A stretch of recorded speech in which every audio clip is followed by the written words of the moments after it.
Hey, what's up guys, I'm in a video, and today is actually going to be how I think the Brooklyn Nets could actually be good. That's probably a sentence you're not very used to hearing, Brooklyn and good in the same sentence. It's probably not a sentence you ever thought you would hear, nor would any sane person ever think that the Brooklyn Nets would ever be good. But hear me out in this video and tell me what you think in the comment section. Do you think they could possibly be good after listening to this video? I mean, this is my opinion. Obviously, you're entitled to your own opinion, even though your opinion is wrong. I'm kidding. But anyway, guys, so let's go right into the video and see if I can change your opinion on the Brooklyn Nets. And by the way, I'm not a Brooklyn Nets fan. I am a New Orleans Pelicans fan, so yeah. Alright, so the first reason I wouldn't really consider it an actual reason. It's just their starting five. And their starting five is 21-year-old D'Angelo Russell. And he averaged 3.5 rebounds per game, 4.8 assists per game, 1.4 steals per game, 15.6 points per game. And he was an all-rookie. We're going to get into D'Angelo Russell a lot more in the next reason. And then you have 22-year-old Rondae Hollis-Jefferson, 5.8 rebounds per game, 2.0 assists per game, 1 steal per game, and 8 points per game, almost 9 points per game.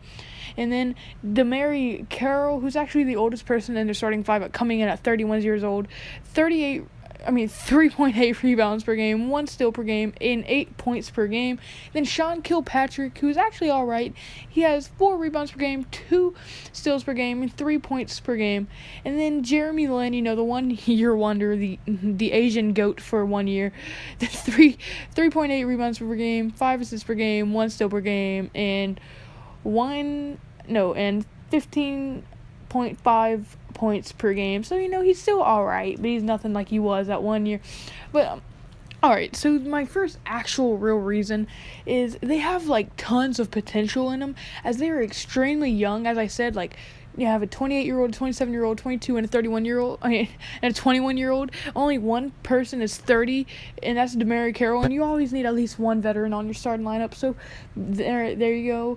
And then, by the tons of potential, as probably most of y'all know, they traded Brook Lopez, who was actually pretty old, and he was, he's an alright, he's actually a really good center, but they traded him for, an all-star caliber, D'Angelo Russell, who still hasn't hit his, peak, I wouldn't say yet, and I think he'll actually look a lot better as the only star on the team.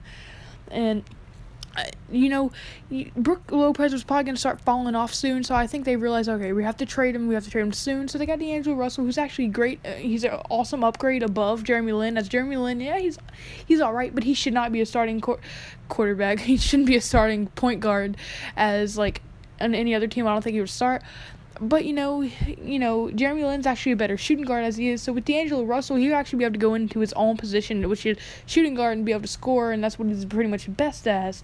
And then, obviously, Hollis Jefferson, who, he's all right. He's really extremely young. He's actually the only player, even close to D'Angelo Russell's age. Now, don't get me wrong, they're really young, but he's 22, D'Angelo Russell's 21, so I think they're going to really be able to connect. And Rondae Hollis-Jefferson never really had a point guard to help him out, so I think with a good point guard in D'Angelo Russell, I think he could really excel with him. I think it depends how they all mesh together. Yeah, and then Sean Kilpatrick, he's actually a really good scorer, and obviously with D'Angelo Russell and Jeremy Lin probably going to be on quite at the same time. 2 really good passers, actually. I think Sean Kilpatrick will be able to score, and then Jeremy Lin will be looking for a shot just a little bit more. So I think they'll actually be able to score a lot more, which obviously scoring leads to wins. Wins leads to being better, and that's one reason I think they're going to be good. But the second reason is because a big reason they've never really done much in free agency besides trades is because their cap space has been awful. And yes, they took the horrible contract in Timothy Mozgov, but you also have to think next year, I actually did all the math. You don't have to do any math, I know. So next year, they will actually be losing Trevor Booker's huge contract for how bad he is, and $9,125,000 in Quincy Acey's contract for $1,709,538,000, and Joe Harris's contract for $1,524,305, and this will actually leave them with $17,733,630. They could either sign a really above average player, an all-star caliber player with that, or you could actually go the other route, which might be a better route, and getting good bench and a few good starters and good bench players, which is actually not as bad as a route. It just depends if you want if you think one star will be able to help your team out the most, or most role players. Not in my personal opinion, I think role players, because I don't think they really need a star. right now because D'Angelo Russell, I don't know if he's going to work good with another star. So I think just getting them a whole bunch of role players that are, like, pretty good, because their bench is actually awful right now. So I actually think, like, if they could just upgrade their bench just a little bit, I think they could actually be really good. And plus, getting into my third reason, they were in the Eastern Conference. And last year, you couldn't really say the Eastern Conference was all that bad. But now you can, y'all probably already know, if you're watching this video, this is actually great for them, because they would probably only need a 500 record or like a 50-50 record, because really they're not that good, as the Knicks are in danger of having to get rid of Carmelo Anthony, because he's going to leave next year and he wants a trade. And then the Lakers obviously traded D'Angelo Russell, so that's going to help Brooklyn Nets excel in this. And then the Bulls actually lost Jimmy Butler, which is a huge downgrade. Jimmy Butler single-handedly brought that team to the playoffs. So now without him, that team is going to be terrible. Plus they lost Raja and Rondo, so that team's just going to be dead awful. Dwayne Wade's going to be the best player on that team, and he's washed up and old. No disrespect to him, but he's obviously old. You can't beat Father Time.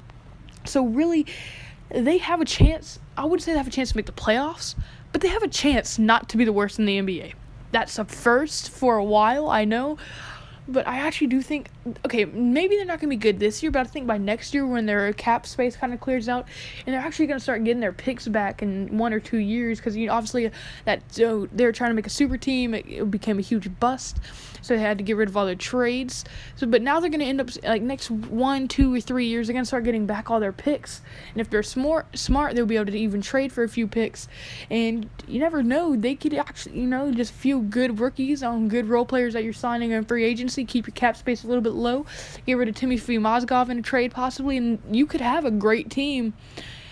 So in 2 or 3 years, I wouldn't be surprised if we saw the Brooklyn Nets in the 8th or 7th seed. 6 would be a stretch, but 8th or 7th seed, I could actually see them in that in 2 or 3 years if they play their cards right. Then again, their front offices has not been doing very well.